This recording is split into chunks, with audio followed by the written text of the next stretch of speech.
Hey, how you doing? How are you, man? All right. Good to see You too. 4 pairs. Okay. When you Okay. want them? How you doing? Thursday, fine? Thursday? Yeah. Fine. Pick them up Thursday? Perfect. All right, probably around the same time. Okay. Okay? See you then. All right, thanks, bud. You're welcome.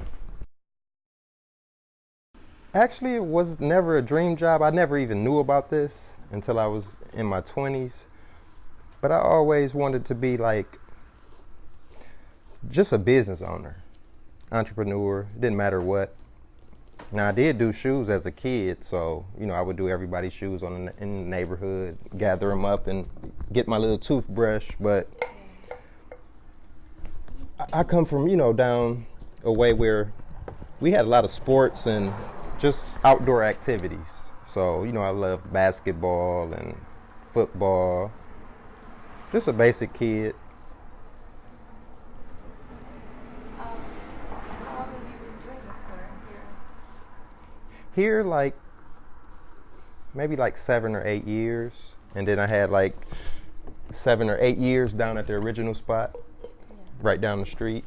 So a total of maybe like 15 years. Okay. Yep. So, who taught you? Did you teach yourself? How'd you Actually, I get into taught myself because when I came around the guys that was working, they had their customers, but they wouldn't want to show nobody else so they can get some money. So, and when they would leave me by myself, I had no choice but to do shoes because how I started, I came just to collect money. When they get done, they give me the money and I give it to my, my dad. But they started leaving me and I had to work. Now it's like it's almost just me.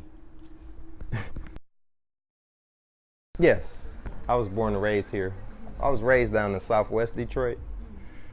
It's a little different than, here. It's a, diverse community. We got a lot of different races, and I grew up like with Romanians, Mexicans, white, it's a mixture. And I think it was pretty good growing up down there because I can relate and communicate with a lot of different people. The city, it has to be our snacks and stuff like that because I moved to Florida and I went to the store. It was like nothing that I was used to. And I love our food and snacks and just what you was raised on, I guess.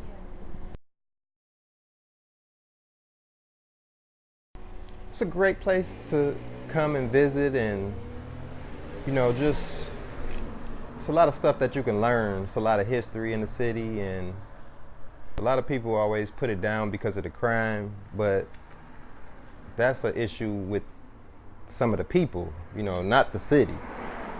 People always try to say like, well, that neighborhood is bad. It's not the neighborhood, it's the people that's in the neighborhood. So once you get past that, I think you'll have a better understanding of what, the city has to offer.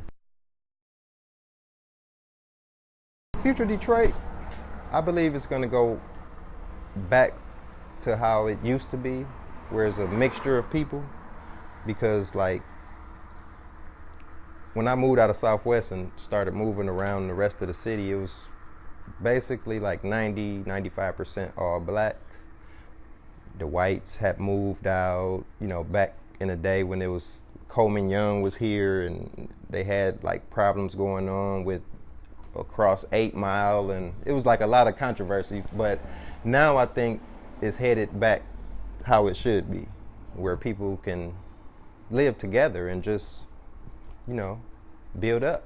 Because honestly, when it was like 95% just all black, you didn't see any changes happening or nothing. But now you get to see the changes, and that's the only way that I think it will change is if we come together and make it change. Yep. But it's a great outlook.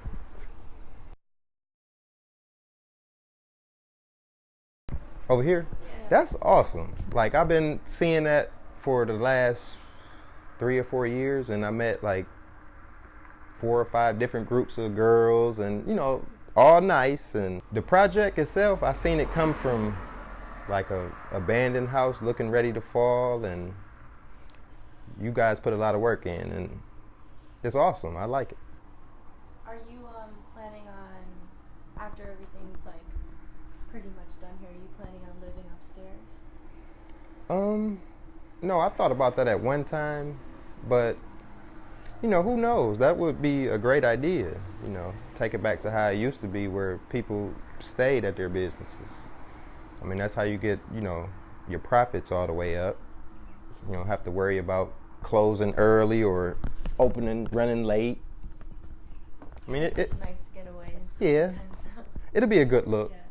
Where you guys staying? At the Alt Space, it's on Field Street.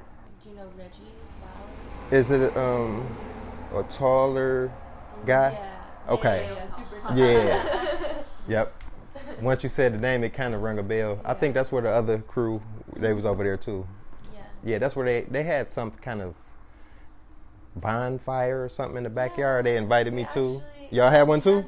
Yep, it's Lions, Tigers, and we have Red Wings and Pistons. What do you think about the new stadium? Do you like it? Well, since I've been there, I've been working there 3 years, and they've put close to $150 million in there that I seen with my eyes, and they just redid the turf last week. My honest opinion is, I think they should get some more players. Like, you making clubs in here and changing the grass, and they changed the Lions jerseys, changed the players, because we're not winning nothing. So, I mean, other than that, it looks good. It looks good, and they sell out every game, so that's why they don't really care about changing the players. They're going to sell out and make the profits regardless. But overall, it's a good look as far as the visual.